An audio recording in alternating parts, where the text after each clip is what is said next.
بسم الله الرحمن الرحیم. نن زمونږ د علم النحو 57 نمبر درس دی. اسماء ظروف هم شروع کړی دي.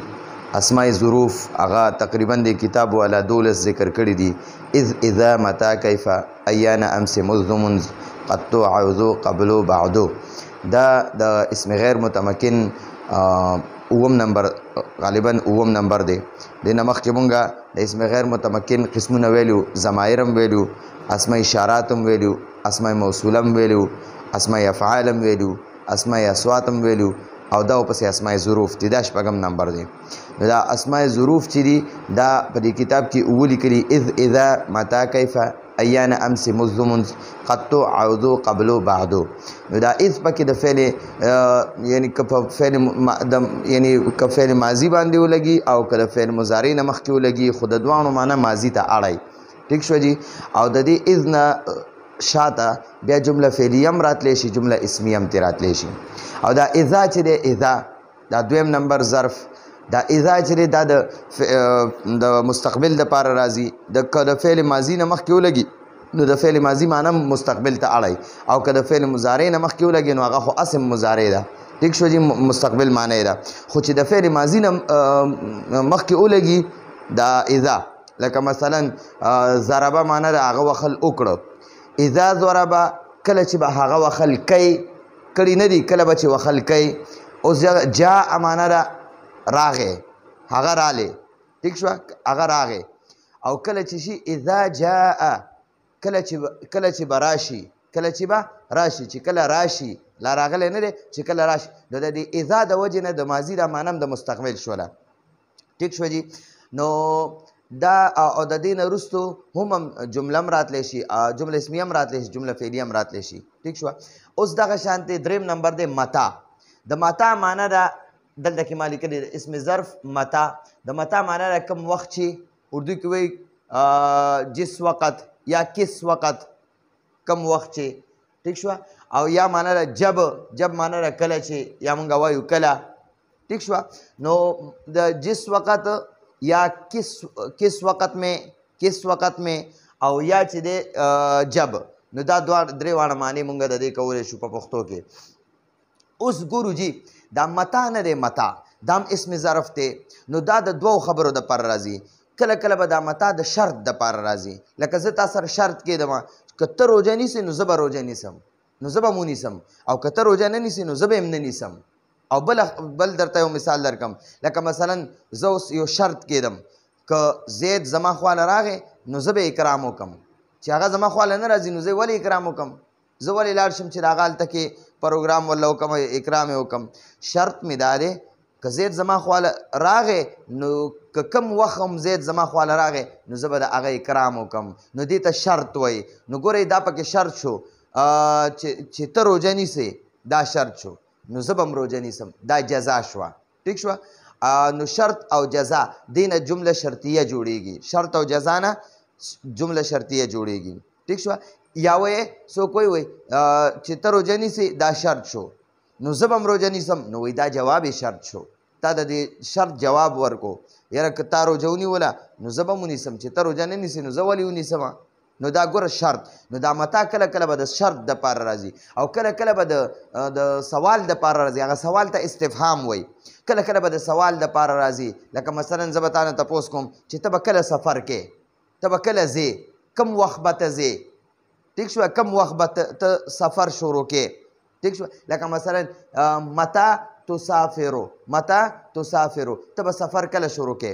اوس په موږ پیژنو څنګه چې متا چې کله د شرط وي نو بیا به د دې نه وروستو څه وي، او چې متا کله د سوال دپاره استفهامیه وي نو بیا به څه وي. نو ګورئ چې کله متا د شرط دپاره وي نو دا د متا نه پس په دوه جملې وي.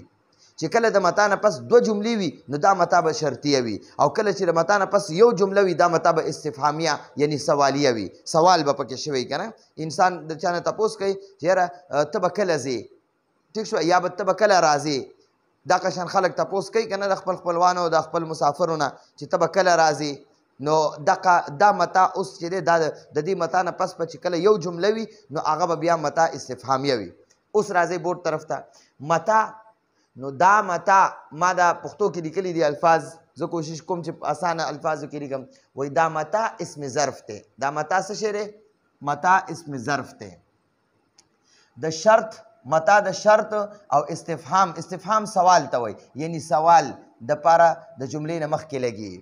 متا اسم ظرف دی، د شرط او استفهام یعنی سوال. استفهام سوال ته وایي. ښه جي دا لفظ زده کوئ ځکه دا به اوس بار بار موږ ته دا راځي، یاره پلانې لفظ استفهامیه دی، دا پلانې حمزه استفهامیه دی، دا پلانې لفظ دا استفهامیه دی، دا پلانې اسم استفهامیه دی.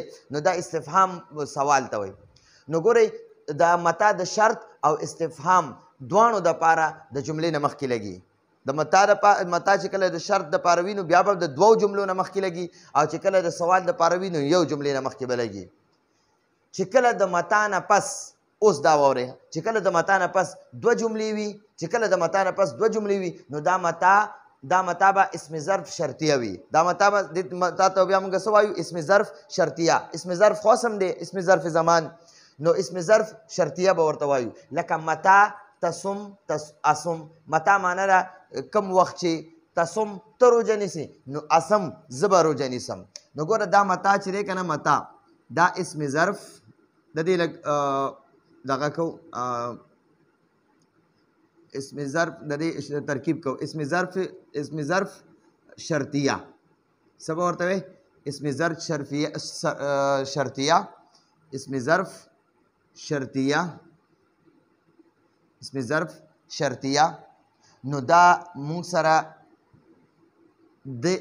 دا دوه قسمه د دې دغه کېږي ترکیب. خو آسان ترکیب به زه دا وکړم چې د دې دواړو جملو نه مخکې دی نو چې کوم مخکې هغه ته مقدم وایي او چې کوم وروسته وي هغه ته مؤخر وایي. نو دله به یو ترکیب به مونږ دا وکړو چې دا متا اسم ظرف شرطیه مفعول فيه مقدم شو، مفعول فيه مقدم معنی د مخکې. او تصم چې دی، تصم دا فعل مضارع دا. تصم معنی د ته روژه نیسي، اصل کې دی دا تصومو. د متا د وجې نه هغه دا میم ساکن شوی دی. ټیک شو؟ تصومو دا متا د وجې میم ساکن شوی دی. نو متا معنی ده متا اسم ظرف شرطیه مفعول فی مقدم شو. متا اسم ظرف شرطیه مفعول فی مقدم شو. او تصم چې دی په دې کې دا فعل مضارع ده او انت ضمیر پکې فاعل دی. فعل او انت ضمیر فاعل، انت ضمیر مرفوع متصل فاعل، انت ضمیر مرفوع متصل دا بیا فاعل شو. ٹھیک شو؟ نو اوس په اول دا کما جمله چې دا دوه متا تصم اول به دا راغون کو نو بیا به د اسم هغه گردان وکړو، دغه وکړو، ترکیب وکړو. نو دا تصم چې دی دا فعل دا تصم فعل او خپل فاعل انت ضمیر فاعل سره، دا تصم د خپل فعل انت ضمیر فاعل او مفعول مقدم مفعول فی مقدم سره جمله فعلیه شرطیه شوه. جمله فعلیه شرطیه، شرط ته پکې کنه نو شرطیه ورته ځکه وایي شرطیه. او اسم چې دی کنه دا بیا فعل دی او دی کې انا ضمیر فاعل دی. انا ضمیر مرفوع متصل فاعل، انا ضمیر مرفوع متصل فاعل. نو فعل د خپل فاعل سره، فعل د خپل فاعل سره جمله فعلیه جزا، دا جمله فعلیه څه شوه؟ جزا شوه. او شرط او جزا چې رایوځی شي، دا شرط او جزا چې رایوځی شي نو دې نه به جمله فعلیه شرطیه جوړه شي. جمله فعلیه شرطیه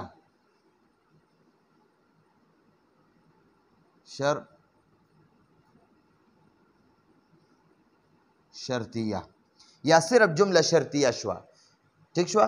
جزا شرط او جزا چې رایوځی شي نو دا صرف جمله شرطیه شوه. صرف جمله شرطیه ولیکئ، دا فعلیه ته لرې کوي.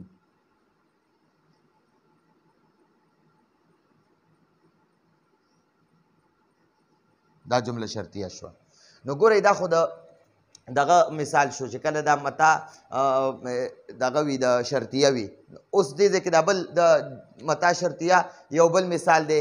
ګورئ متا جاء زیدون، متا کم وخت چې جاء راشي زیدون زید، کم وخت چې زید راشي اکرمتو نو زه به اکرام وکم هو د هغه د دغه زید، هو ضمیر معنی سره د هغه زید. نو دا متا اسم ظرف شرطیه شو، اسم ظرف برای شرط ورته وایي یا شرط شو، اسم ظرف شرط شو، جاء فعل او زید فاعل. ٹھیک شو. نو دا متا اسم ظرف شرطیه مفعول فی مقدم شو، مفعول فی مقدم شو، مقدم مفعول فی مقدم شو. دا جاء فعل او زید فاعل، جاء فعل د خپل فاعل او مفعول فی مقدم، دا مفعول فی مقدم سره جمله فعلیه شرطیه، جمله فعلیه شرطیه دا د شرط دپاره ده. نو دا جمله فعلیه شرطیه شوه. اکرم چې دی دا فعل دی، دا تو ضمیر پکې مرفوع متصل فاعل دی، تو ضمیر مرفوع متصل فاعل، او دا هو ضمیر مفعول به، مفعول به. ٹھیک شو. دا فعل د خپل فاعل او مفعول به سره جمله فعلیه جزا شو، جمله فعلیه جزا شو ځکه مخکې ته شرط ذکر شوی دی. نو دا جمله فعلیه شرطیه چې کله جمله فعلیه جزا سره ملو شي نو دې رسه شو جمله شرطیه ته جوړه شو. ٹھیک شو. دا خو دغه ترکیب شو. او اوس ګورئ جی دا ورته وی دا د شرط مثال دی چې کله متا ګوره متا وګور دلته کې متا اسم ظرف شرط دی او ګوره دا جاء زیدون دا یو جمله فعلیه شرطیه شوه او دا اکرمتو ګوره دا بله دویمه جمله فعلیه شرطیه شوه جزا شوه. نو ګوره د متا نه پس دوه جملې راغلي، یو جاء زیدون یو جمله شوه او اکرمته دا بله جمله شوه. نو چې کله د متا نه پس دوه جملې وي نو دا متا به شرطیه وي. ٹھیک شوه. او چې کله دلته کې مو ګورئ دا متا اسم ظرف شرط دی. ٹھیک شوه. شرطیه شو او مفعول فی مقدم شو او دا تصم یو جمله شوه، اصم بل جمله شوه. نو ګورئ د متا نه پس وګورئ دوه جملې دي، نو یو جمله تصم دی یو اصم دی. نو دا چې کله د متا نه پس دوه جملې وي نو دا متا شرطیه وي. ٹھیک شوه. دلته مو ګورئ د متا نه پس دا متا دی، د دې متا نه پس دوه جملې راغلي، جاء زیدون او دا یو جمله شوه او اکرمته بله جمله شوه. ٹھیک شوه. او متا د استفهام یعنی سوال د پاره، متا د استفهام دا په دې ځای کې لږه کرخرا کوو.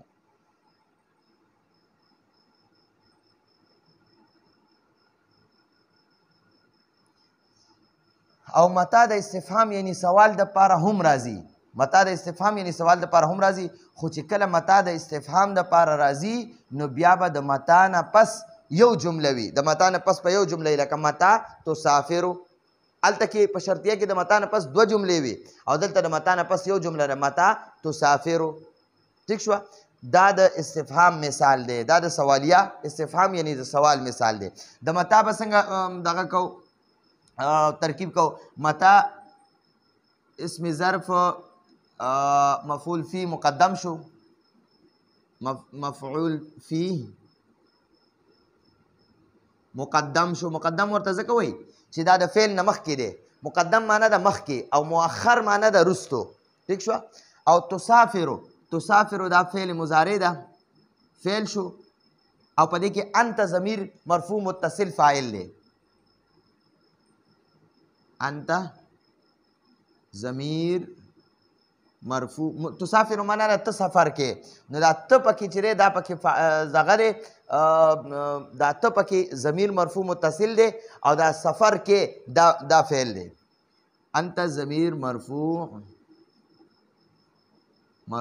متصل دا پکې فاعل دی نو فعل د خپل فاعل او مفعول فی مقدم سره جمله فعلیه